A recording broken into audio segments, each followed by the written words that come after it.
kailangan mo rin manggaladala. Hindi yung panay trabaho at OT. Malay mo meron kang makita na hindi mo inaasahan tulad ng nakikita mo mayan. Oh my God. Kaya huwag mo isipin na gastos lang yan. Bakit kung binibigay mo ba tinatabi o buwabalik pa sa'yo? Ang gastos lang din nila yung body. Kaya namnamin mo ang katas ng pagod at pawis mo at matatapat din ang lahat na para sa iyong body. Tignan mo lang sila at nulatin mo na palihim. Nang maisip nila na kung sino ka at kung ano ang kaya mong gawin.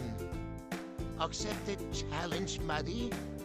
Yan ang first step para sa tagumpay. Kaya huwag ka na mag-isip pa kung ano ang dapat mong gawin para sa future mo. Sayang ang araw at taon. Let's go na, buddy.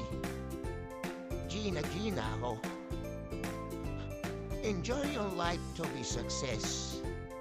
God bless you. See you.